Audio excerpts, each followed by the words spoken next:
UCI. Pero si contagio a 40.000 en vez de 9.000, probablemente puede llegar el caso en que si efectivamente la vacuna no es lo que disminuye la gravedad de los síntomas de Omicron, tenga gente que necesite, por el nivel de personas contagiadas, lleguemos a un nivel en que se necesite el nivel de ocupación de camas críticas que tuvimos ya durante las 2 olas anteriores, y en eso hay que ser precavidos y hay que tener cuidado. Claro, es inevitable en ese sentido, doctor, hacer la comparación con estas mismas fechas, o más bien estos mismos niveles de nuevos contagios cuando se daba antes de la vacuna, ahora con vacuna y ya adelantándose lo que es la dosis de refuerzo para el personal de salud, una muy buena noticia. Y en ese sentido las comparaciones muestran que aumentan de forma exponencial, explosiva, podría decir alguien un poco más fuerte, digamos, los nuevos casos, pero la tendencia de ingresos a unidades de cuidados intensivos se ha mantenido estable. Hay un cambio ahí. Sin embargo, desde la autoridad se ha dicho, ojo, aquí no generar una falsa seguridad con respecto a quien no va a llegar a la UCI, porque eso evidentemente va a depender de cada persona y lo que hace la vacuna puede ser, por supuesto, y está bastante demostrado que baja la sintomatología grave, pero igualmente va generando esta situación de 43.000 casos que se proyectan de nuevos contagios los centros asistenciales. Es el punto que usted apunta. Absolutamente. Existen varios peligros con el dormirse en los laureles y el ser muy optimista. Por un lado, no es que, a ver, esto no es una profecía autocumplida, no porque se proyecte que si seguimos a esta velocidad podemos llegar a 43.000 casos diarios, esto es algo inexorable que va a ocurrir. Claro. Es una predicción que se hace sobre la base de cómo nos estamos comportando nosotros mismos, que estamos dejando que el virus se expanda. Si nosotros tomamos una mayor conciencia, volvemos a hacer las medidas de autocuidado de forma responsable y nos ponemos las dosis de refuerzo y los que no se han vacunado finalmente lo hacen, podemos llegar a contener y tener un número menor de casos contagiados. Por otro lado, existe la posibilidad, como yo te decía, de un colapso del sistema sanitario porque aumentan tanto los casos que de todas maneras se requieran camas UCI. Este virus tiene la gracia de atacar un poco menos fuertemente al pulmón, como lo hacían las variantes anteriores, pero sí ataca por otros lados, por decirlo de alguna manera. Ya hemos conocido casos de individuos que han tenido diabetes como secuela de Omicron. Igualmente están los casos de síntomas crónicos del COVID-19, del long COVID, como se ha llamado a esto, que son igualmente susceptibles las pacientes que se contagian con Omicron. Y no olvidemos que hay muchos pacientes y que son los que se vacunan primero, que ya sea porque son personas mayores o porque tienen patologías crónicas, tienen susceptibilidad a que sus patologías crónicas se descompensen porque este virus descompensa todo su organismo y en esas circunstancias de todas maneras pueden llegar a necesitar una cama crítica. Ahora existe otra visión paralela, que es si nosotros ya tuvimos un colapso del personal de las unidades de cuidados intensivos por el aumento de casos y tenemos todavía personal que está con licencia médica, con el personal en el fondo que dejó su trabajo y personal que ahora está de vacaciones, si este virus sigue contagiándonos, corremos también el peligro, uno, de que nos contagie a nosotros como funcionarios de salud y que nosotros también tengamos que tener licencia médica por estar contagiados. Sí. Y la otra cosa es que el aumento de las consultas, tanto a la urgencia como a los policlínicos, por ejemplo, por gente sintomática o para hacerse en el fondo el testeo, puede hacer colapsar también a los funcionarios de estos sistemas por el alto nivel de consulta y llegar a tener síndromes de fatiga o de burnout en otros funcionarios de salud, no necesariamente del área crítica, pero que son igualmente importantes. Me interesa mucho eso, doctora. ¿Cuál es, a juicio suyo, en su experiencia, lo que ha hablado con sus colegas y sobre todo el balance que tienen desde la SOCIMI, el estado actual de la red asistencial y principalmente del recurso humano? Es súper importante tener en cuenta eso. Aquí no se ha parado. Claro, en algunos minutos ha sido algo más positivo el panorama, pero recordemos que cuando bajan lo que son los nuevos casos y los ingresos a unidades de cuidados intensivos, se van retomando otras patologías y desgraciadamente patologías que estaban pendientes y que van generando una pandemia distinta de las que situaciones no COVID. Eso ha sido bien complejo y ha seguido estresando al personal de salud que no ha parado en ese sentido. Sí, claro, nosotros de alguna manera los servicios públicos se reconoce desde hace bastante tiempo que siempre había una escasez de camas críticas en relación a la población total que debe ser atendida. Eso aumentó, probablemente si uno tiene que sacar algo bueno de lo malo, eso fue alguna de las cosas buenas de la primera y la segunda ola, que eso obligó a aumentar el número de camas críticas en muchos centros asistenciales, y muchas de esas camas críticas que se generaron para atender pacientes en primera y segunda ola, pero permanecieron abiertas. Pueden haberse reducido la ocupación de los servicios de urgencia como UCI o el uso de pabellones o recuperaciones de anestesia, pero hay unidades críticas que crecieron.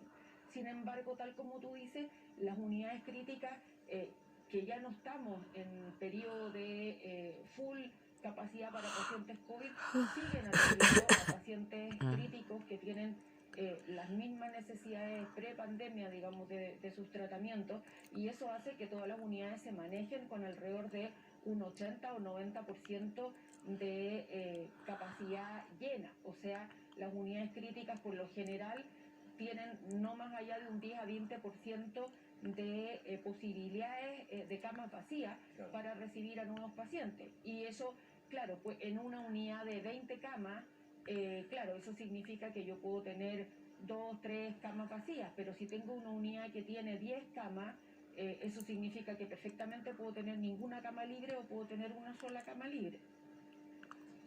Doctora, ante este contexto, ¿qué le parecieron los anuncios entregados ayer por el Ministerio de Salud? Se habla de un reforzamiento de todas las medidas en términos del testeo, trazabilidad, aislamiento. Muchos dicen que más bien nuevamente aparece este concepto del reforzamiento, de potenciar lo que es la fiscalización. Podemos entrar en detalle también de esto, pero a modo general, ¿le parece que está en buen camino, que falta más de alguna manera la visión? Se tenía la preocupación justamente por parte de la autoridad sanitaria de lo que son los efectos de Omicron, y muy en la línea de lo que estamos conversando, de que hay un efecto vacuna, pero no nos podemos confiar con este efecto vacunación. A ver, ahí hay varias cosas que son importantes. Por un lado, el efecto vacuna, tal como tú lo dices, es muy importante. Sin embargo, no nos podemos confiar porque todavía no estamos seguros, porque ha habido mucha variabilidad y aparición de nuevas variantes. ¿Cuánto tiempo nos puede proteger la vacuna contra una misma variante? Y por lo tanto, por eso se ha querido aumentar y dar un reforzamiento de dosis para poder aumentar ese nivel de protección. Pero eso también es una cosa, entre comillas, un poco técnica, porque todavía no tenemos mediciones objetivas que nos digan que con un número, que por cada dosis extra de refuerzo que yo doy, realmente cuánto gano en porcentaje de refuerzo de la inmunidad. Lo que sí sabemos es que pasado cierto tiempo decae el efecto de la vacuna y debo volver a vacunarme para volver a estar inmune. De esa manera es muy importante que no más allá de 6 meses la gente debe volver a vacunarse, aunque se haya vacunado anteriormente, porque si no pierde el efecto protector de la vacuna.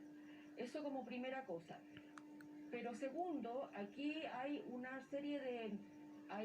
si bien se han tomado medidas de reforzamiento, de mayor número de testeos diarios, y eso es altamente positivo, también hay nuevamente señales contradictorias en términos a la comunicación de riesgo, como es dentro de los anuncios de ayer la desaparición del concepto de contacto estrecho como todos lo conocíamos, y la aparición de este nuevo concepto de paciente alerta COVID, podríamos decir. Sí.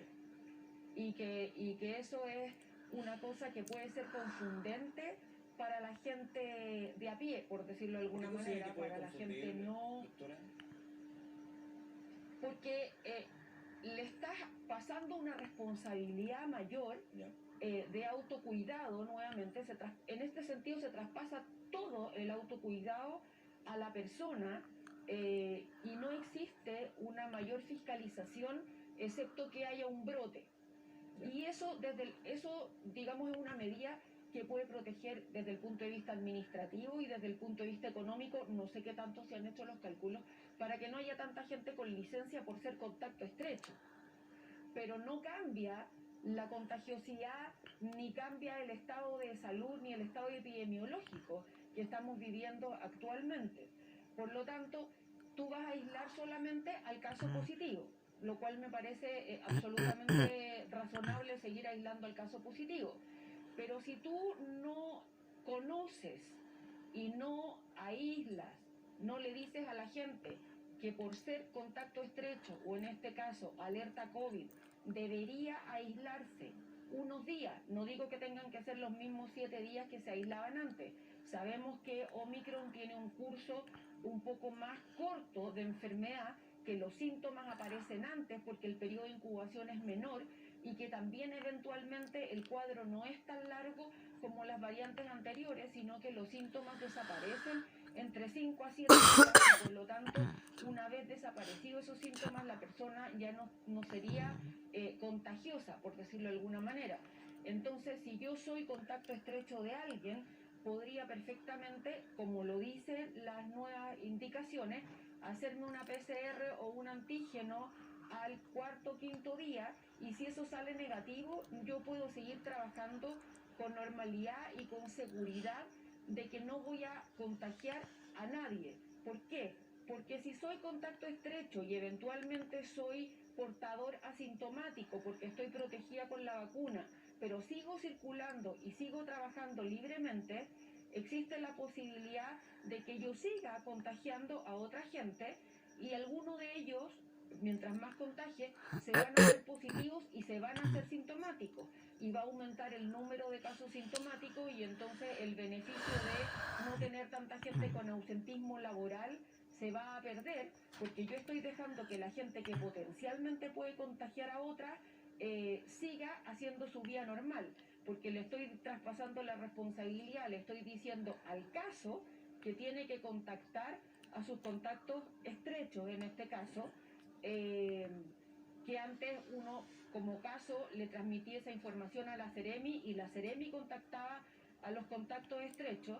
Entonces ahora yo le estoy traspasando, yo como caso tengo que hacer contacto con la gente que ha estado alrededor mío y decirle que son personas de alerta y que pueden tener COVID, pero ellos deciden si toman las precauciones del caso y se aíslan 2 o 3 días hasta estar seguros que no tienen síntomas o hasta hacerse una PCR al quinto día que salga negativa, pero no hay un resguardo, no hay un marco como la licencia en el fondo que resguarde que esa conducta de autocuidado está respaldada por el marco legal y por el trabajo. Entonces, ahí hay una dicotomía, y hay una dicotomía en decirle a la gente, no se junte tanto, no vaya a sitios cerrados, no vaya a lugares donde hayan aglomeraciones, pero puede seguir circulando libremente aunque haya estado en contacto con un caso, a menos que su conciencia determine lo contrario. Y lamentablemente dejar las cosas a la conciencia solamente de la gente. Hemos visto que en algunos casos, y hemos visto en esta misma pandemia, que no siempre tiene buenos resultados. Recordemos solamente en las olas anteriores los cordones sanitarios, donde no se permitía a la gente viajar a regiones que estaban más susceptibles, y de todas maneras en los feriados veíamos a la gente haciendo colas en las carreteras para salir.